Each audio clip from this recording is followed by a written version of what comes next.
आप देख रहे हैं कमोडिटी राउंड अप और कमोडिटी बाजार के एक्शन पर तो नजर रहेंगी ही, लेकिन बात करेंगे चावल की, क्योंकि विदेशों में चावल महंगा हो सकता है। फेस्टिव डिमांड बढ़ने की वजह से, सप्लाई की कमी की वजह से प्राइसेस ऊपर जा सकते हैं। इस सब पर हम करेंगे चर्चा। अवेलेबिलिटी की सिचुएशन को समझेंगे ग्लोबली और डिमांड पर्सपेक्टिव से भी करेंगे बातचीत। बात करेंगे पाम तेल की, क्योंकि मलेशिया में पाम का उत्पादन बढ़ सकता है, तो क्या असर इसका हो सकता है। प्राइसिंग पर भी अगेन एक राय लेंगे पाम के। इस सब पर तो बातचीत करेंगे, साथ ही साथ बात करेंगे स्ट्रैटेजीज की। सोने चांदी का हाल आपके सामने लेकर आएंगे और समझने की कोशिश करेंगे कि क्या इन स्तरों से रणनीति होनी चाहिए नियर टर्म और लॉन्ग टर्म पर्सपेक्टिव से। इन सब पर बातचीत करने के लिए all India rice exporters association के general secretary Pankaj Goyal, GGN research के managing partner Nirav Desai, Kedia commodities के डायरेक्टर अजय केडिया और कोटक सिक्योरिटीज के वीपी और head commodities research Ravindra Rao हमारे साथ बने हुए हैं। आप सभी का स्वागत है शो में। लेकिन सबसे पहले बात राइस की कर लेते हैं, जहां पर विदेशों में चावल महंगा हो सकता है और भारत में चावल एक्सपोर्ट पर ऑलरेडी पाबंदी लगी हुई है। ग्लोबली अगर आप देखेंगे तो अफ्रीकन नेशन से काफी डिमांड है और ग्लोबली भी फेस्टिव डिमांड बढ़ने की वजह से जो अवेलेबिलिटी है उसको लेकर चिंता बनी हुई है, जिसके कारण प्राइसेस पर हमने असर देखा है। क्या इम्पैक्ट इसका होगा, भारत से एक्सपोर्ट खुलने की क्या पॉसिबिलिटी दिख रही है, इन सब पर्सपेक्टिव पर बातचीत करेंगे। पंकज गोयल हमारे साथ बने हुए हैं। पंकज जी नमस्कार, स्वागत है आपका। तो पहले तो समझना चाहेंगे किस तरीके की ग्लोबल सिचुएशन फिलहाल अवेलेबिलिटी के हिसाब से राइस को लेकर बनी हुई है। Good morning Manisha ji, good morning Deepali जी, सभी व्यूअर्स को मेरा नमस्कार। सबसे बड़ी मार्केट हमारी एक्सपोर्ट की मार्केट इराक और सऊदी अरेबिया होती है, जहां पर बड़ी क्वांटिटी में हमारी इंपोर्टर्स बासमती चावल परचेज करते हैं। इस बारी रोजा का जो मंथ होता है वो एक महीने पहले है, 7 मार्च से रोजा स्टार्ट होगा, जिसकी ऑलरेडी सऊदी अरेबिया एक बड़ी बाइंग कर चुके हैं। अभी शिपमेंट जाने लग रही है। अभी यहाँ पर कोई हमें ऐसा लगता नहीं है कि चावल के अंदर कोई बहुत बड़ी तेजी दिखाई देने लग रही है, क्योंकि मेजर इंपोर्टर ने अपना 60% माल कवर कर चुके हैं at the time off peak season. तो अभी उनकी शिपमेंट जो है, जो रनिंग कॉन्ट्रैक्ट्स हैं, वो हम एग्जीक्यूट करने लग रहे हैं। पंकज जी, अगर ग्लोबल चावल के प्राइसेस देखें तो मल्टी ईयर हाईज पर हैं। भारत में हमने कर्व्स आते हुए देखे हैं। भारत चावल की यहाँ पर बात की गई है। आपको क्या लगता है यहाँ से अब सरकार की नजर कैसी रहेगी इस सेक्टर पर? सबसे बड़ी बात क्या है जी, देखो हम लोग बासमती में ज्यादा डील करते हैं, तो बासमती की क्रॉप इस बार 10 से 15% ज्यादा क्रॉप आई है और बासमती चावल का एंटायर टोटल राइस के अंदर स्टेक ऑलमोस्ट 5 to 6% है। इस 5 to 6% के अंदर हम टोटल जो हेड ग्रेन, जिसे मतलब साबुत चावल बोलते हैं, वो हमारा कंज्यूम होता है ऑलमोस्ट 1% से भी नीचे डोमेस्टिक में कंज्यूम होता है और करीबन 3% के आसपास हमारा एक्सपोर्ट्स है। एंटायर चावल के अंदर से बासमती के बारे में हम बताने लग रहे हैं, क्योंकि हमारी डोमेस्टिक के अंदर जो बासमती की कंजम्पशन है उसके लिए बहुत ही जो प्रीमियम कस्टमर है वो परचेज करता है। अदरवाइज तो बासमती का जो ब्रोकन होता है, जिसे हम दुबार तिबार और ये पोना चावल करके बोलते हैं, इसकी कंजम्पशन ज्यादा होती है। तो टोटल डोमेस्टिक की कंजम्पशन हमारे पास 3 मिलियन टन के आसपास है और 4.5 मिलियन टन के आसपास हम टोटल एक्सपोर्ट करते हैं बासमती का। पंकज जी, एक्सपोर्ट नंबर्स जिस तरह के हैं फिलहाल और जिस तरह के भाव हैं, कैसे देखते हैं आप? क्योंकि माना यही जा रहा है कि अब जब तक इलेक्शन खत्म नहीं होंगे ये सारी रोक यहाँ पर लगी रहेंगी। अंतर्राष्ट्रीय बाजारों में, कई बाजारों में हमने चावल को लेकर अब दिक्कतें यहाँ पर आते हुए देखी हैं। भारतीय बाजारों में कैसे देखते हैं आप, जो एक्सपोर्ट कर्व्स हैं कब तक रहेंगे? भावों में इतने सारे मेजर्स के बाद भी ऐसा नहीं है कि हमने कोई बहुत बड़ी मुनाफा वसूली यहाँ पर चावल में आते हुए देखी हो। तो अगले 3 से 6 महीने की जब तक बात है, कैसे देखते हैं प्राइसेस, कैसे देखते हैं ये जो कर्व्स हैं?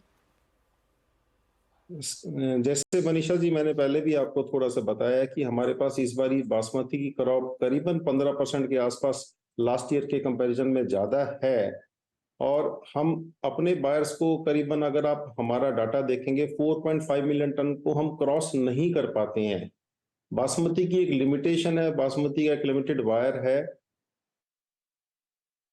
और अभी ये जो रेड सी का इशू होने लग रहा है, इसकी वजह से तो बहुत कम डिमांड है, क्योंकि ओशन फ्रेट जो है, ओशन फ्रेट, आप अगर हम यूरोप की बात करें और अमेरिका की बात करें तो ओशन फ्रेट इंक्रीज हो गए हैं ऑलमोस्ट 7 टाइम्स। मैं बोल रहा हूँ 5 से लेकर 7 टाइम्स तक इंक्रीज हो गए हैं। तो डिमांड ओशन फ्रेट की वजह से भी प्रॉब्लम में आई है, क्योंकि 12-15 रुपए किलो का अगर हम चावल के ऊपर ओशन फ्रेट पे करते हैं तो बड़ी भारी तकलीफ है ये। और ऐसे ही ओशन फ्रेट रिवाइज हुए सऊदी के लिए, इराक के लिए, सभी जगह के लिए ओशन फ्रेट रिवाइज हुए हैं, तो मुझे नहीं लगता कि कोई आगे बहुत बड़ी तेजी है। प्राइसेस जब से रेड सी का इशू हुआ है, करीबन यहाँ से 5% से लेकर 6% तक बासमती के अंदर प्राइसेस कूल डाउन हुए जी, हैं। सो पंकज जी, भावों में कुछ करेक्शन जरूर आई है, लेकिन ईयर ऑन ईयर के हिसाब से प्राइसेस अभी भी ज्यादा हैं। हम जानते हैं कि इस हफ्ते अमित शाह जी ने फूड एंड एग्रीकल्चर की मीटिंग ली है। 15 जनवरी को माना जा रहा है कि पीयूष गोयल जी यहाँ पर एक मीटिंग लेने वाले हैं फूड स्टेक होल्डर्स के साथ। तो जहां तक चावल की बात है, किस तरह की कॉन्वर्सेशन आपकी हैं सरकार के साथ? सरकार को बासमती के बारे में भली भांति पता है। जी। पहले भी पता है कि बासमती का टोटल स्टेक करीबन 5% है, जो इन्फ्लेशन डाटे के अंदर कहीं भी उससे बाजार नोटिफाई नहीं कर सकता कि बाजार के अंदर तेजी आएगी या मंदा आएगा। मेन जो फूड हैबिट है हमारे यहाँ पर नॉन बासमती की है, ज्यादातर नॉन बासमती की कंजम्पशन होती है, वही चावल के प्राइस का इन्फ्लेशन डाटा को डिफाइन करती है। तो बासमती की जहाँ तक हम बात करते हैं वो रिटेल इन्फ्लेशन से कहीं दूर है, और इसकी बहुत बड़ी निश मार्केट है। मैंने बताया जैसे प्रीमियम बायर जो हैं वो बहुत कम जो है कंजम्पशन होती है, वो 0.1 तो 0.7% के आसपास है टोटल डोमेस्टिक मार्केट के अंदर। तो लोकल मार्केट के अंदर बासमती मैं समझता हूँ कि कहीं भी डिफाइन नहीं करती है रिटेल इन्फ्लेशन को। ओके अच्छा पंकज जी, एक क्विक कमेंट ग्लोबल प्राइसिंग पर भी। आपने कहा कि अप्रैल मार्च ऑनवर्ड्स डिमांड वहां पर बढ़ेगी, लेकिन 60% इंपोर्ट रिक्वायरमेंट्स ज्यादातर जहां से डिमांड आती है वो मीट कर चुके हैं, जो कि एशिया और अफ्रीका है, मिडिल ईस्ट मार्केट हो गया ईद की वजह से। तो आपको लगता है कि ग्लोबली भी फिर प्राइसेस, भले ही चाहे सप्लाई सिचुएशन टाइट है, स्टेबल रहेंगे इन स्तरों के आसपास? क्योंकि रिपोर्ट्स तो है कि शायद प्राइसेस यहाँ से थोड़े ग्लोबली सर्ज होते हुए और दिखाई दे।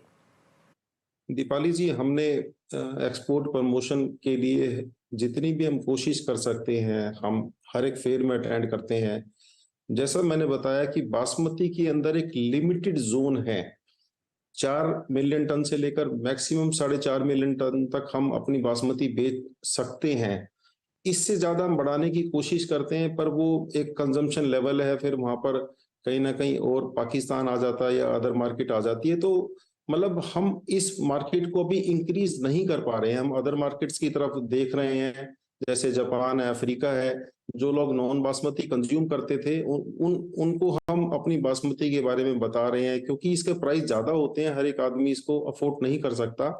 पर नई नई मार्केट हम ओपन करना चाहते हैं। हमें ऐसा लगता है कि बासमती की मार्केट की एक लिमिटेशंस है, क्योंकि क्रॉप भी लिमिटेड है और इसकी बाइंग भी लिमिटेड ही रहती है। तो हमें लगता है कि हम इसी दायरे में काम कर रहे हैं, तो मार्केट में बहुत बड़ी तेजी या मंदा हमें नहीं दिखाई देने लग रहा है। मंदा आ सकता है, तेजी नहीं दिखाई दे रही है। राइट, तो चावल एक ऐसा एरिया है जहां पर पंकज जी को लगता है कि यहां से बहुत तेजी प्राइसेस में देखने को नहीं मिलेगी। एज ऑफ नाउ जो कंसर्न्स हैं, जो कर्ब्स हैं, वो इंडस्ट्री की तरफ से ही हैं। मार्केट इतना बड़ा नहीं है जितना एक्सपोर्ट हम कर सकते हैं बासमती का, उस लिहाज से और मार्केट बढ़ाने की उम्मीद। ये तो बात हुई चावल की, लेकिन आगे बढ़ते हैं, बात अब यहाँ पर पाम तेल की कर लेते हैं, क्योंकि अब ये माना जा रहा है कि आने वाले साल यानी कि 2024 में यहाँ पर बेहतर प्रोडक्शन की एक्सपेक्टेशंस हैं। जीजीएन रिसर्च के मैनेजिंग पार्टनर नीरव देसाई हमारे साथ हैं। नीरव नमस्कार। जो मलेशिया पाम ऑयल बोर्ड की रिपोर्ट आई है उसके मुताबिक जिस तरह से 2024 को वो देखते हैं, उनका मानना है कि प्रोडक्शन यहाँ पर 2023 के मुकाबले बेहतर रह सकती है। आप कैसे देखते हैं international cues? Overall Malaysian production तो हायर रहेगा, और इसके साथ में हायर प्रोडक्शन होने के बाद भी export is suppose to be good.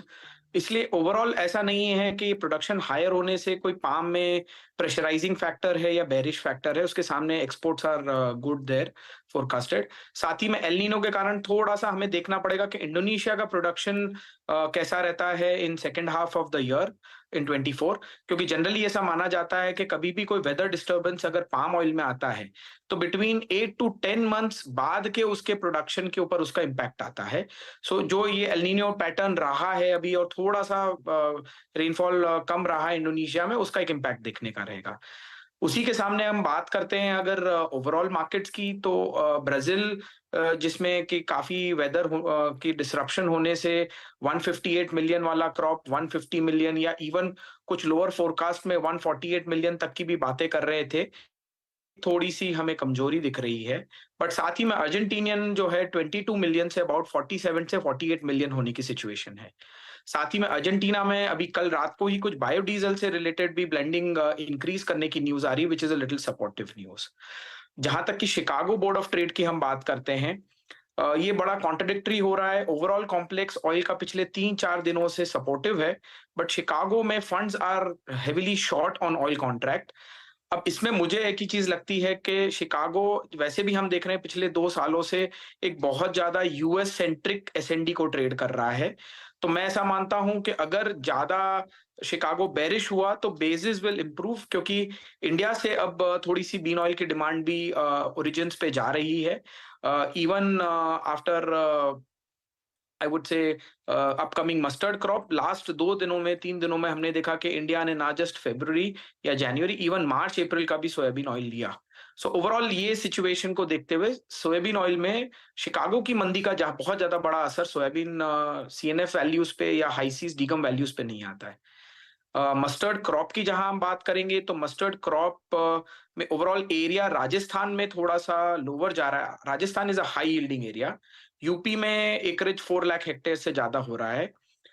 UP का यील्ड जो रहता है वो जनरली लोअर रहता है, but I would say holistically हम बहुत ब्रॉड नंबर पे ना जाएं हायर एरिया के। मुझे लगता है क्योंकि राजस्थान एक हाई यील्डिंग एरिया है, यूपी एक लो यील्डिंग एरिया है, बट उसी के साथ में अगर हम गिने कि एरिया अगर सेम सा भी गिना जाए इन दोनों को या यील्ड वाइज एडजस्ट करा जाए, ओवरऑल यील्ड्स बहुत अच्छी है, वेदर वाइज कोई बहुत मेजर इशू नहीं है। सो एक अच्छा मस्टर्ड क्रॉप भी आता दिख रहा है और कैरी ओवर भी पिछले सीजन से हम अच्छा लेके चल रहे हैं। एज ऑन टुडे नाफेड के पास ही 10.25 लाख टन सरसों है। सो ओवरऑल एक बड़ा ही वेल बैलेंस्ड मार्केट है। नीचे में एक कंटिन्यूस सपोर्ट आता है इंटरनेशनल मार्केट से, और साथ ही में अच्छे लोकल क्रॉप्स होने से और अवेलेबिलिटी होने से बहुत ज्यादा कोई बहुत बड़ी सपोर्टिव या बहुत बुलिश न्यूज भी नहीं बनती है। नीरव, 2023 तो काफी मिक्स्ड रहा पूरे ही एडिबल ऑयल पैक के लिए, लेकिन जैसे आपने कहा कि इंडिकेटर्स इंप्रूव हो रहे हैं, फिर चाहे वो ग्लोबल मार्केट्स हो या डोमेस्टिक मार्केट्स हो, फिर प्राइसिंग कैसी रह सकती है सभी ऑयल्स की या फिर पाम ऑयल की स्पेशली? प्राइस रेंज आप कैसी एक्सपेक्ट कर रहे हैं ग्लोबली? See, overall palm में for the next 3 months is going to be a little supportive pattern। बहुत टाइम से स्टॉक ड्रॉडाउन लग रहा था, कल की एमपीओबी रिपोर्ट में भी एक डिसेंट स्टॉक ड्रॉडाउन आया, तो मुझे लगता है पाम प्राइस सपोर्टिव ट्रेंड पे रहेंगे। सनफ्लावर ऑयल एक रेंज बाउंड से सपोर्टिव ट्रेंड पे दिखते हैं। सोयाबीन ऑयल एमजेजे में जरूर जाके थोड़ा सा बेरिश लोगों को लग रहा था, बट अभी जिस तरीके से इंडिया की डिमांड आ रही, मुझे लगता है फरवरी मार्च ऑयल में तो एक सपोर्ट रहेगा। और साथ ही में एक बहुत टिपिकल सिचुएशन बन गई है जिसमें इंडिया में सोयाबीन ऑयल का स्टॉक काफी ड्रॉ डाउन हो रहा है, काफी ड्राई हो रहा है, और सनफ्लावर के शिपमेंट्स जो हैं because of this Red Sea issue about 20-25 days delay हो गए हैं, जिसके कारण अगेन सन का स्टॉक भी काफी फास्ट ड्रॉ डाउन कर रहा है। सो टिल 15 फरवरी या 20 फरवरी local supply of soybean oil and local supply of sun oil is little bit of a problem. सामने पाम का स्टॉक सफिशिएंट है, बट एक सपोर्टिव ट्रेंड के कारण पाम पीछे से बहुत ज्यादा बेरिश नहीं होगा। आगे जाके एमजेजे में बीन ऑयल जरूर हमको देखने का रहेगा कि अच्छे रिकॉर्ड क्रॉप के कारण एक अच्छी सेलिंग हमको विटनेस करने को मिल सकती है। चलिए, तो ओवरऑल जो बॉटम्स हैं वो यहाँ पर खाने के तेलों में बन चुके हैं, सपोर्ट देखने को मिल सकती है स्पेशली सन और सोए में, और आगे एल निनो पर नजर डालनी होगी। और इंडिया में जो क्लाइमेट सिचुएशंस हैं वो भी कोई बहुत ज़्यादा सपोर्टिव नहीं है, तो उसके ऊपर भी नजर रहेगी। नीरव, एज ऑलवेज बहुत शुक्रिया साथ जुड़ने के लिए। इसी के साथ एक ब्रेक के लिए रुकेंगे, जब लौटेंगे तो बात करेंगे यहाँ पर स्ट्रैटेजीज की। हमारे एक्सपर्ट्स हमारे साथ हैं।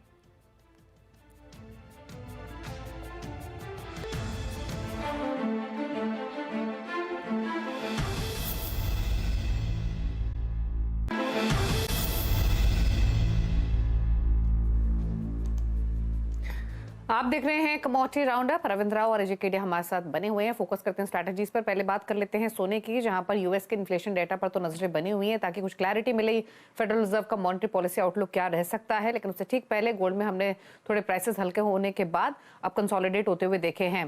कैसे देख रहे हैं आप फिलहाल ट्रिगर्स रविंद्र गोल्ड के लिए, और क्या स्ट्रैटेजी इन स्तरों से? दीपाली, मेरे हिसाब से जैसे आपने बताया कि सीपीआई डेटा काफी इंपॉर्टेंट रहेगा, क्योंकि जो कोर सीपीआई है वो एक्सपेक्टेड है कि थोड़ा सा ईज हो सकता है, हेडलाइन सीपीआई थोड़ा सा इंक्रीज होने का चांसेस है। अगर सीपीआई घट के आता है तो हम एक शार्प रन अप देख सकते हैं, क्योंकि जो मार्च का रेट कट एक्सपेक्टेशन है, जो अराउंड एक वीक पहले 90+ % का प्रोबेबिलिटी था, वो अभी घट के 65% के आसपास हो गया है। अगर इन्फ्लेशन नीचे आता है तो this might again zoom up और फिर से 80-90% के आसपास जा सकता है, which might be positive for commodities as a whole, especially for gold and silver. लेकिन अगर इन्फ्लेशन बढ़ के आता है तो मेरे हिसाब से थोड़ा सा नेगेटिव रहेगा। उसके अलावा मेरे हिसाब से अभी एज ऑफ नाउ कोई मेजर ट्रिगर है नहीं, क्योंकि लेबर मार्केट के बाद अभी जो लोगों का नजर है वो सीपीआई डेटा पर ही है। प्राइस एक्शन अगर देखें तो गोल्ड में 61,800 का काफी अच्छा सपोर्ट है।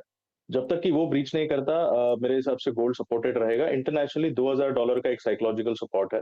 तो मुझे लगता है कि थोड़ा सा कंसोलिडेट होगा मार्केट, बट देन ऊपर जा सकता है। बट 61,800 अगर निकल गया तो फिर से एक बेरिश सेंटिमेंट क्रिएट होगा। सिमिलरली सिल्वर में इंटरनेशनली $23 का एक बहुत अच्छा सपोर्ट है। उसके नीचे गया था प्राइसेस, लेकिन सस्टेन नहीं कर पा रहा है। और अगर इंडियन मार्केट्स देखें तो 71,300, 71,200 का एक सपोर्ट है। जब तक कि ये सपोर्ट होल्ड है, मेरे हिसाब से कंसोलिडेशन रहेगा। अगर डेटा सपोर्टिव आया तो we might see a sharp upside. Otherwise मुझे लगता है कि एक साइडवेज मोमेंटम में ही रहेगा। बट आज के लिए हो सकता है till CPI data we might see prices slightly supported on the lower side. Of course आज यहाँ पर यूएस का इन्फ्लेशन डेटा है, कल चाइना का इन्फ्लेशन डेटा है, चाइना का ट्रेड डेटा भी है कल। तो अगले 2 दिन यहाँ पर काफ़ी डेटा हैवी रहने वाले हैं। अजय, आप कैसे देखते हैं इन सब डेटास को, और इंडस्ट्रियल मेटल्स की चाल कैसी रह सकती है? Very good morning Manisha ji. Definitely industrial metal काफी ज्यादा अंडर परफॉर्मिंग रहा है। 2023 में भी हमने देखा कि जो उम्मीद थी चाइना से वो कहीं पे भी बैट होती हुई दिखाई नहीं दी और हमने एक स्लगिशनेस देखा। फरवरी में चाइनीज न्यू ईयर है तो माना जाता है जनरली डिमांड आती है, but I think it's too late right now because already 10 दिन निकल चुके हैं। तो आई थिंक मार्केट थोड़ा स्टैगर्ड है। ओनली जो सप्लाई डिस्टर्बेंस है, डॉलर में वीकनेस है, ये प्राइजेस को कहीं ना कहीं सपोर्ट देता हुआ दिखाई दे रहा है। नो डाउट चाइना का जो न्यू लोन डेटा है वहां पे हम ग्रोथ जरूर देख रहे हैं, उसका एक सेंटिमेंटल इंपैक्ट बेस मेटल पे पड़ेगा। बट पूरे बेस मेटल के अंदर मुझे लगता है कि कॉपर और जिंक ये 2 टॉपिक रहनी चाहिए, क्योंकि बार बार में हम देख रहे हैं कि $8400 के नीचे कॉपर बिल्कुल सस्टेन नहीं कर पा रहा है। इसी को देखते हुए मुझे लगता है कॉपर में एक अगले 2 दिन में एक अच्छा बाउंस रहेगा। 719 पे लेना चाहिए, 715 का स्टॉप लॉस रखिए, 726 तक का जंप हम कॉपर में देख पाएंगे। वहीं अगर जिंक की भी बात करें तो काफी स्ट्रॉन्ग सपोर्ट बन चुका है 222 का, तो 224 करंट लेवल पे लेना चाहिए, 222 का स्टॉप लॉस रखिए, 228 तक के जंप हम जिंक में भी देख पाएंगे। ओके, एनर्जी पैक पर रविंद्र आपकी राय क्या है, स्पेशल नेचुरल गैस पर, जहां पर इस जनवरी की शुरुआत से हमने कंसिस्टेंट बाइंग इंटरेस्ट देखे हैं लगातार गिरने के बाद, और विंटर डिमांड भी बेहतर रहने की एक्सपेक्टेशंस की वजह से हमने ये बाइंग आते हुए देखी है। कैसे देख रहे हैं आप प्राइसेस? वेल, नेचुरल गैस में एक हमने शार्प अपसाइड देखा था thanks to the cold weather forecast US में, लेकिन ओवर सप्लाई के वजह से थोड़ा सा हमने प्रॉफिट बुकिंग देखा इन दिनों। आज इन्वेंट्री डेटा है और एक्सपेक्टेशन 120 BCF का है, जो कि 5 ईयर एवरेज से बढ़ के है। तो मेरे हिसाब से वो एक सपोर्टिव रह सकता है नेचुरल गैस के प्राइजेस के लिए। और अगर प्राइस एक्शन देखें तो एक आई वुड से कि एक inverse head and shoulder pattern develop हो रहा है और इसका सपोर्ट जो है वो अराउंड 245 के आसपास है, जो एक अच्छा बाइंग जोन हो सकता है। 235 से लेके 230 का एक रिवर्सल सपोर्ट है which can be the stop loss. ये मैं शॉर्ट टर्म के हिसाब से व्यू दे रहा हूँ। और अगर यहाँ से एक बाउंस बैक आता है तो मेरे हिसाब से 275 would be the initial target, और अगर 275 के ऊपर निकल जाता है that will be a breakout of the inverse head and shoulder, and ऊपर में we might see prices even going above 300 levels. तो मेरे हिसाब से नेचुरल गैस काफी बुलिश लग रहा है इन स्टेजों पे। और क्रूड की बात करें तो क्रूड में मेरे हिसाब से अभी भी एक रेंज बाउंड मूव है। क्रूड में कल इन्वेंट्री डेटा के बाद हमने एक प्राइसेस में ड्रॉप देखा था, बट मेरे हिसाब से 5850 से लेके 6120 130 का एक रेंज है। 6120 के ऊपर एक बहुत अच्छा ट्रेंड लाइन ब्रेकआउट है प्राइस एक्शन के हिसाब से। अगर उसके ऊपर निकल जाता है तो we might see crude prices going higher towards 6300 350 odd levels. Similarly 5850 के नीचे अगर निकल जाता है तो फिर एक बेरिशनेस दिख सकता है। फंडामेंटली मेजर कोई ट्रिगर नहीं है। CPI data will be very very crucial, क्योंकि डॉलर इंडेक्स में एक मूव क्रूड में इम्पैक्ट कर सकता है, और डॉलर इंडेक्स अभी रेजिस्टेंस के आसपास है। 103 के ऊपर जाते हुए मुझे नहीं दिख रहा है, तो पॉसिबिलिटी है कि डॉलर इंडेक्स और यील्ड में अगर कमजोरी आती है तो we might see overall commodity pack going higher, और क्रूड को भी सपोर्ट मिल सकता है। But levels to watch out would be 6,100 120 on the upside. अगर वो ब्रेकआउट आ जाता है तो फिर वहां से और 200 रुपए की अपसाइड हम क्रूड में देख सकते हैं।